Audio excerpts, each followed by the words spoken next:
ఇన్ని మలుపులు, ఇంత కొండ, ఇంత ఎక్కి దిగేమా మనం అనిపించింది. విపరీతమైన చల్లటి గాలి, మనుషులే ఎగిరిపోతారు అన్నంత గాలి వేసింది. మేము వెళ్ళిన రోజు అయితే చాలా రష్ ఉందండి. పైన కొండ మీద చాలా పబ్లిక్ ఉన్నారు. మేము వచ్చిన రోజు ఎండ లేదు, అలానే వర్షం లేదు.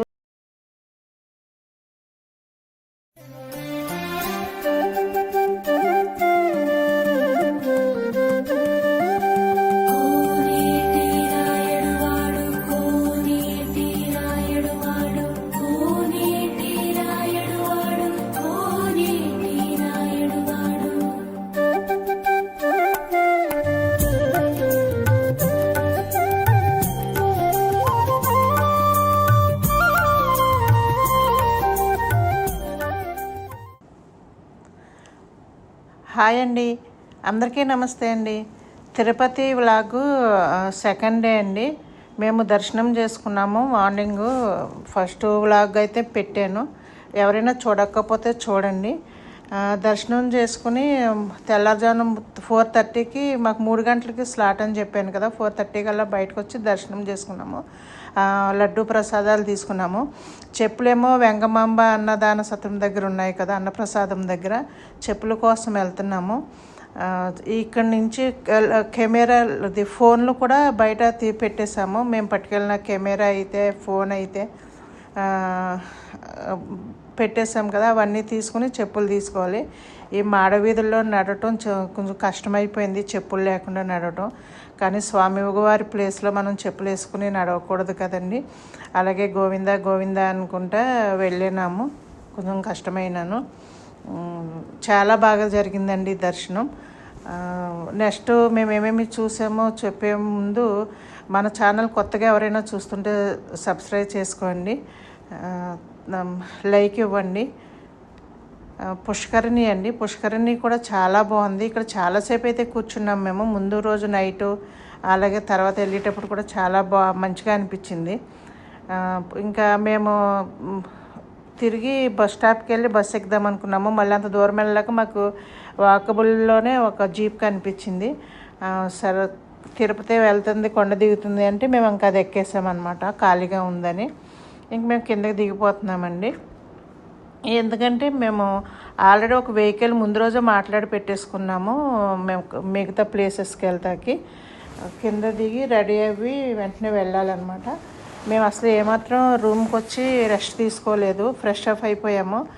ఫ్రెష్ అప్ అవ్వగానే మేము దిగ్గానే కార్ అబ్బాయికి ఫోన్ చేస్తే వచ్చేసాడనమాట. మేము ఫ్రెష్ అయ్యేలోపు ఫస్ట్ అయితే కాణిపాకం వచ్చామండి.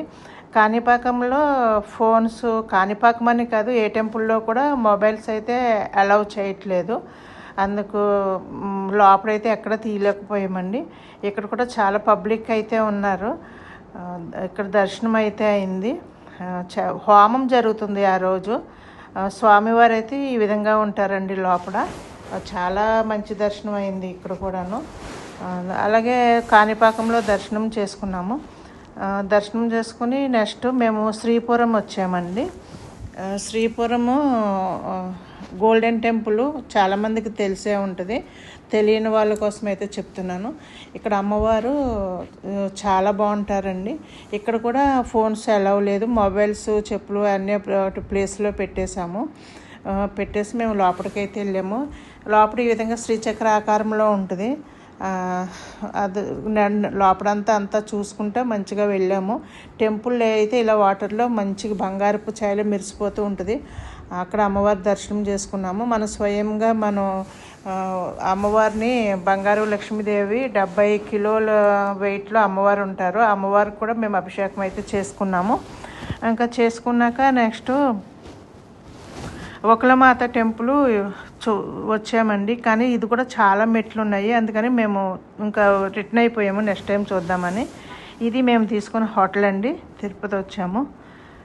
నెక్స్ట్ డే ఇంకా లోకల్ అనమాట, తిరుపతిలో ఏమైతే ఉన్నాయో అవి చూడటం కోసం వచ్చాము. తిరుపతిలో గంగమ్మ తల్లి టెంపుల్ ఉంది, గంగమ్మ జాతర అని జరుగుతూ ఉంటుందంట.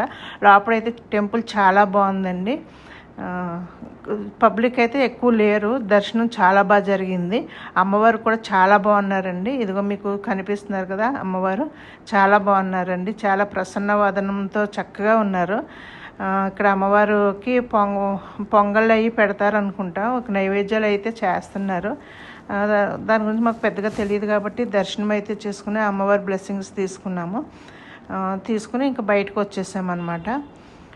తిరిగి కోదండ రామస్వామి టెంపుల్ నియర్ బై ఉంది, ఆ టెంపుల్ కూడా చూసాము. ఆ టెంపుల్లో కూడా మొబైల్స్ అలౌ లేదు. లోపలికి వెళ్ళి స్వామివారిని దర్శనం చేసుకున్నాము.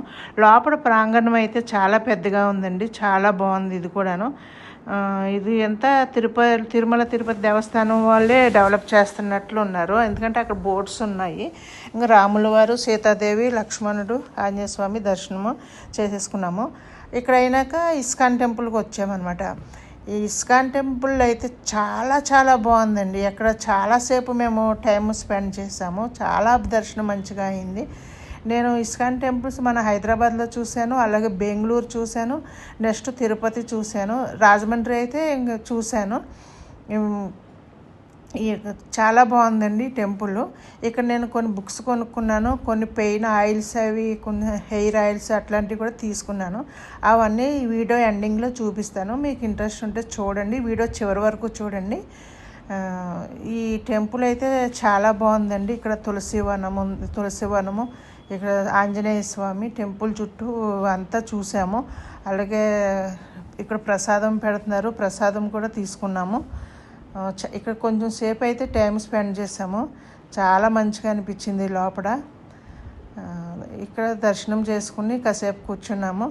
ఈ సెకండ్ డే ఈ రోజైతే మేము లోకలే కాబట్టి తిరుపతిలోనే టెంపుల్స్ చూస్తున్నాం కాబట్టి ఆటో పెట్టేసుకున్నాము. మా హోటల్ దగ్గర తెలిసిన ఆటో ఉందంటే వచ్చేసామన్నమాట. అదే ఆటోలో వచ్చేసాము. మాకు 6 టెంపుల్స్ చూపిస్తా అన్నాడు. 6 టెంపుల్స్కి 1200 తీసుకున్నాడు.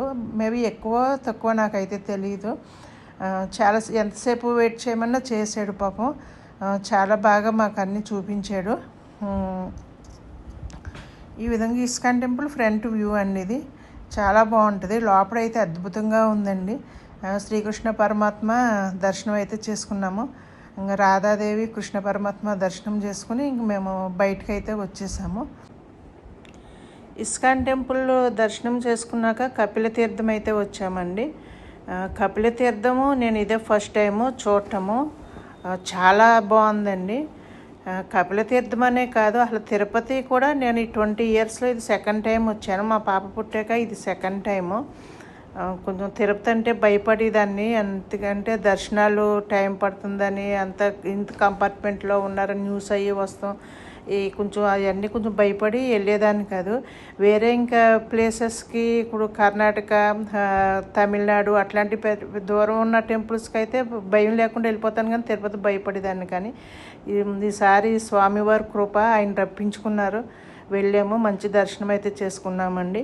ఆ స్వామివారికి అనంతకోటి పాద నమస్కారములు చెప్పుకుంటున్నాను. ఓం నమో భగవతే వాసుదేవాయ నమః.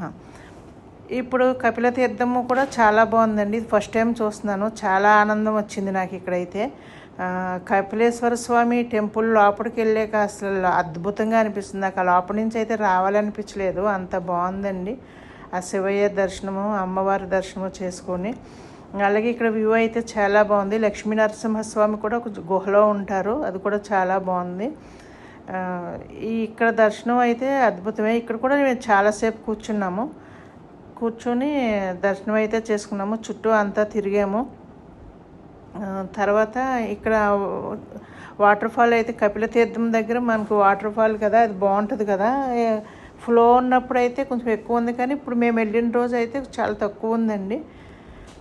స్వామివారి దర్శనం చేసుకున్నాక నేను కూర్చుండిపోయాను, పాప అయితే అంతా తిరిగి చూసి వచ్చింది. ఇక్కడ దర్శనం అయితే చాలా మంచిగా అనిపించింది, దర్శనం చేసుకున్నాము. మీలో తిరుపతి వచ్చి ఎవరైనా కపిలేశ్వర స్వామి దర్శనం చేసుకోకుండా ఉండుంటే మాత్రం తప్పకుండా విజిట్ చేయండి, వెళ్ళండి. స్వామివారండి కపిలేశ్వర స్వామి, చాలా బాగున్నారండి. స్వామివారిని దర్శనం చేసుకుని బయటకు వచ్చాక ఇంకా కూడా స్వామివారు విగ్రహాలు అయితే ఉన్నాయండి. సుబ్రహ్మణ్యేశ్వర స్వామి, వినాయకుడు, అట్లాగే అదే కాశీ విశ్వేశ్వరుడు, అలా కొన్ని ఉన్నాయి, మూల విరాట్లు అయితే ఉన్నాయి, అన్నీ దర్శనం చేసుకున్నాము. ఫ్లో ఉన్నప్పుడేమో వాటర్ ఫాల్ అలా ఉంటుందంటే, ఇప్పుడైతే చాలా కొద్దిగా ఉంది. కొంచెం దగ్గరికి వెళ్ళి చూపిస్తాము, చూడండి. ఇది లక్ష్మీ నరసింహస్వామి అండి, గుహలో ఉంటారని చెప్పాను కదా స్వామి. ఇదంతా చూసి టెంపుల్స్ అన్నీ చూసి నేను ఇక్కడ కూర్చుండిపోయాను అనమాట, ఇంక నడవలేక. పాప అయితే ఆ వాటర్ ఫాల్ దాకా వెళ్ళింది. తను వెళ్ళి నీళ్ళు తల మీద చల్లుకొని తీర్థం తీసుకుని అయితే వచ్చింది. ఇదంతా చాలా బాగుంది. ఈ టెంపుల్ చూడటం అయితే నేను ఇదే మొదటిసారి, ఎప్పుడూ వినటమే కానీ చూడలేదు. అందుకని ఈసారి తిరుపతిలో ఉన్న గుళ్ళన్నీ కొంచెం చాలా వరకు కవర్ చేశాను. ఒక శ్రీనివాస మంగాపురం అయితే వెళ్ళలేకపోయాను, అదొకటి కొంచెం టైం సరిపోలేదండి. నెక్స్ట్ టైం మళ్ళీ స్వామివారు ఆ గోవిందుడు మమ్మల్ని తిరుమల రప్పించుకుంటే స్వామివారి దర్శనంతో పాటు శ్రీనివాస మంగాపురం కూడా తప్పకుండా వెళ్తాను. ఆయన ఆశీస్సులు సదా మాపై, మీపై, అందరిపై ఉండాలని కోరుకుంటున్నానండి. మనందరిపై ఆయన అనుగ్రహం ఉంటేనే కదండి మనం వెళ్ళగలము, మనం చూడగలము ఆ స్వామిని. ఆ స్వామి దగ్గరికి మనం వెళ్ళాలంటే వెళ్ళలేము, ఆయన రప్పించుకుంటేనే వెళ్ళగలము. అదొకటి నాకు అనుభవంతో తెలుసుకోగలిగాను.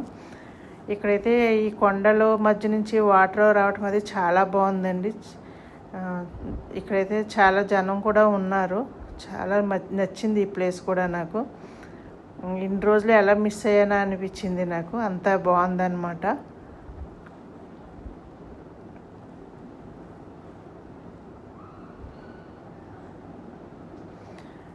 మేము వచ్చి 3 days అయితే ఉన్నామండి తిరుపతిలో. 4th డే మధ్యాహ్నం మళ్ళీ మేము రిటర్న్ హైదరాబాద్ వచ్చామన్నమాట. అందుకని మేము అన్నీ కవర్ చేసాము. చాలా మంచి దర్శనాలు అయినాయి, చాలా నచ్చింది నాకు ఈసారి తిరుపతి ట్రిప్ అయితే. చాలా హ్యాపీ ఫీల్ అయ్యాను స్వామివారి దర్శనం చేసుకోవడం. ఇక్కడైతే మనకు జ్యోతిర్లింగాలు, ఈశ్వరుడు జ్యోతిర్లింగాలు అయితే ఈ కొండ మీద మంచిగా చెక్కారండి. ఇవి లైన్గా తీసాను, చూడండి ఎంత బాగున్నాయో.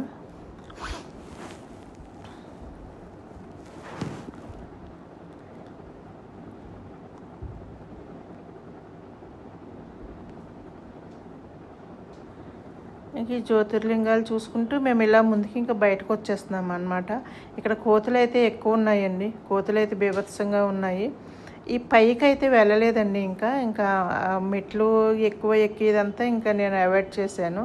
మెయిన్ అయితే చూశాను. కోతులు చూసారు ఎంత బాగున్నాయో. ఇలా ఇంక ముందుకు వస్తే ఇక్కడ ఆంజనేయ స్వామి దర్శనం చేసుకున్నాము. ఇక్కడ ఆంజనేయ స్వామి దర్శనం చేసుకుని ఇంక బయటకు వచ్చేస్తున్నాం అన్నమాట.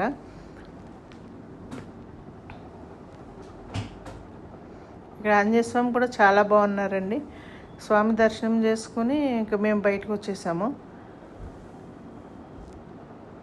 చూడండి కొండ ఎంత బాగా కనిపిస్తుందో, తిరుమల కొండ. అసలు ఆ తిరుమల కొండను చూస్తుంటేనే ఒక తెలియని ఆనందం కలిగిందండి, ఎంత అనుభూతి కలిగిందో. అసలు మళ్ళీ పైకి వెళ్ళాలనిపించింది, మళ్ళీ స్వామివారి దర్శనానికి వెళ్ళాలనిపించింది. ఎంత మంచిగా అనిపించిందండి, ఎంత ఆనందం అనిపించింది. ఆనందాన్ని నేను మాటల్లో కూడా చెప్పలేను. ఇక్కడ నుండి నెక్స్ట్ మేము తిరుచానూరు వచ్చామండి. తిరుచానూరులో కూడా మాకు మొబైల్స్ లోపలికి వెళ్ళనివ్వరు కాబట్టి మేము బయట చూసాము. దర్శనం చాలా బాగా జరిగింది. క్యూ అయితే చాలా ఉందండి, 50 రూపీస్ క్యూ చాలా ఉంది కాబట్టి మేము 200 రూపీస్ టికెట్ తీసుకుని త్వరగా మేము దర్శనం చేసుకున్నాము. తిరుచానూరు పద్మావతి అమ్మవారు అండి. లోపల మూల విరాట్ అయితే ఇలా అమ్మవారు ఈ విధంగా మనకు దర్శనం ఇస్తారు. అమ్మవారిని దర్శనం చేసుకున్నాక ఇంకా బయటకు వచ్చేసాము. అప్పటికి 2 అయిందనమాట.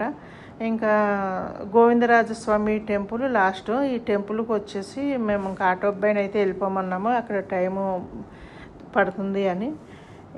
గోవిందరాజస్వామి టెంపుల్ దర్శనం చేసుకున్నాము. లోపలికి వెళ్ళి ఇక్కడ చాలామంది పాపం లగేజీలతో సూట్ కేసులతో కూర్చుండిపోయారు. ఎందుకు అంటే మేము మొబైల్ పెడతాకి వెళ్ళినప్పుడు లగేజీ కౌంటర్ అక్కడ లేదు, మొబైల్ పెట్టేసాము. లగేజీ మా దగ్గర కూడా ఒక బ్యాగ్ ఉంది, పెడదామంటే లేదని చెప్పారు. గోవిందరాజస్వామి లోపల మూల విరాట్ అండి, చాలా బాగున్నారు ఈయన కూడా. ఈ లగేజీలు సూట్ కేసులు ఉన్న వాళ్ళు ఒకరు వాటి దగ్గర కూర్చుని దర్శనం చేసుకుని వాళ్ళు వచ్చినాక వీళ్ళు వెళ్తున్నారనమాట. పాపం అలా వెయిట్ చేశారు వాళ్ళంతా. ఈ గోవిందరాజస్వామి టెంపుల్ దగ్గర షాపింగ్ అయితే చాలా ఉందండి. కొనేది తక్కువ, తిరిగేది ఎక్కువ అన్నట్టు మేము అన్నీ బాగా చూసాము. కొన్ని ముగ్గు అవి పెట్టుకునేవి ఉన్నాయి కదా, ఇక్కడ ఇవి తీసుకున్నాను నేను. అంతకుమించి ఇక్కడైతే పెద్దగా షాపింగ్ అయితే చేయలేదు, కానీ ప్రతి షాప్లోనూ చూసాము. అంటే మనకి ఏదైనా అవసరం పడుతుందా అని, నెక్స్ట్ టైం వచ్చినప్పుడు చూద్దాంలే అని ఇంకా ఏమీ తీసుకోలేదండి. ఒక ముగ్గు పెట్టి ఒకటి తీసుకున్నాను అంతే. ఇస్కాన్ టెంపుల్లో మాత్రం నేను కొన్ని బుక్స్ కొన్నాను, కొన్ని పెయిన్ ఆయిల్స్ అవి కొన్నాను, హెయిర్ ఆయిల్స్ అవి కొన్నాను. ఈ వీడియో లాస్ట్లో మీకు పెడతాను, చూడండి. వీడియో చివరి వరకు చూడండి, లైక్ చేయండి, మీ ఫ్రెండ్స్కి కూడా షేర్ చేయండి. ఈ గోవిందరాజస్వామి టెంపుల్ ఎదురుగుండా విజయవాడ వారి భోజనశాల అయితే ఉంది. మేము అక్కడే భోంచేసాము. భోంచేసి ఇంక మేము రూమ్కి వచ్చేస్తున్నాము. ఇది విష్ణు నివాస్. మేము 3:30 4 అట్లా అవుతుంది. ఆ టైంకి కూడా చూడండి SSD టోకెన్స్ కోసం ముందు నుంచి పాపం లైన్లో నిలబడి ఉన్నారు. అది చూపిస్తాం కోసమే మీకు ఆ వీడియో క్యాప్చర్ చేశాను. అక్కడ కూర్చుండిపోయారు. అంటే ఏ టైం అయినా ఇవ్వచ్చు అని కూర్చుండిపోయారు. కానీ నైట్ 9కి స్టార్ట్ అవుతుంది అది ఇవ్వటము. ఇంకా రూమ్కి వచ్చేసామండి. ఇక్కడ నేను తీసుకున్న ఆయిల్స్ అనమాట. కొంచెం హెయిర్ ఆయిల్, అలాగే షాంపూ, కొంచెం కాళ్ళు నొప్పులు వస్తే రాసుకునే ఆయిల్ ఇది తీసుకున్నాను. కొన్ని బుక్స్ కూడా కొన్నాను, చూసేయండి. థ్యాంక్ యూ అండి.